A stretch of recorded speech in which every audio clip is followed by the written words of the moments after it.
Yes, they are. They're gorgeous.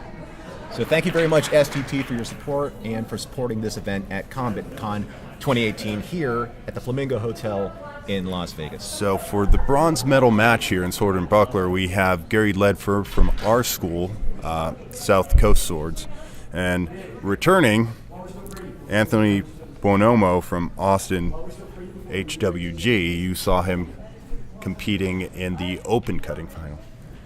Are combatants not allowed to use their own swords? We have a question from the live stream whether combatants are allowed to use their own swords. With respect to open steel long swords, yes. However, in this instance, for the Sword and Buckler tournament, since we want some consistency in the length of the weapons, etc., these have been provided by our sponsor, SGT Blades. Now, if only we can try and convince SGT Blades to maybe sponsor a saber tournament. Wouldn't that be nice? We'll see. Anthony Bonomo fights in according to the 133 style of Sword and Buckler, while Gary is more bolognese and a bit of craziness added in there. Yeah.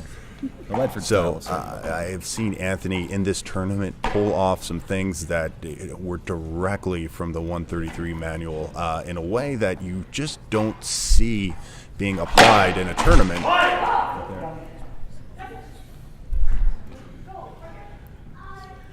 nice amount of shifting of the guards, in there.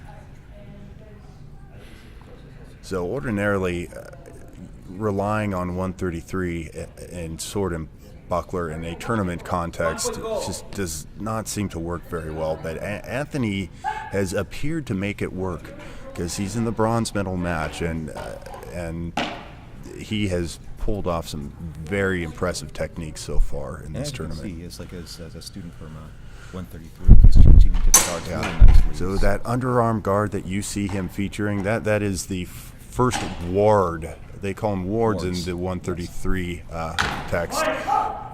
Anthony slips in a thrust right to the torso of Gary. At least that's what it looked like to me. No agreement of the judges, no exchange there. Gary going in a very bolognese type of stance. Seeing if he can get Anthony to start moving. Try to create an opening with throwing some feints. Gary's very good at baiting people to do that, and that's what he's trying to do now. Anthony does not appear to be falling for it. Switching now, Anthony is into that underarm 133 guard. Looks like Gary was tried to make an attack here, and Anthony successfully was able to use his buckler to stop that attack.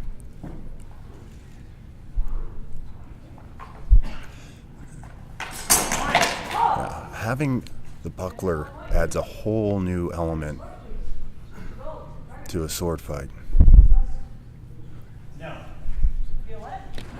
Anthony is calling back a thrust.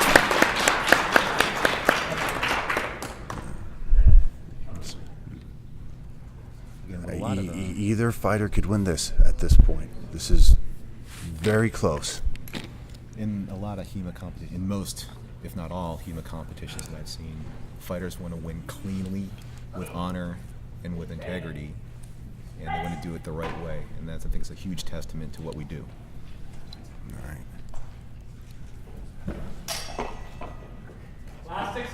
Last exchange. I think whoever wins this point. Gary trying to get Anthony to move or do something. Anthony appears to be setting up for a thrust here. There it is. He left an opening there, and that can happen. Just that little corridor of an opening in the defense.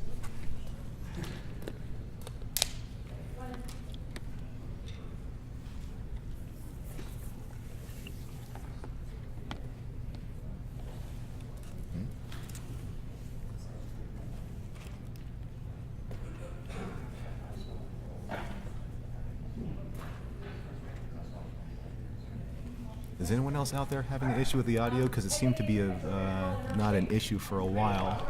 I don't know why it would have changed, because we haven't changed any of our equipment.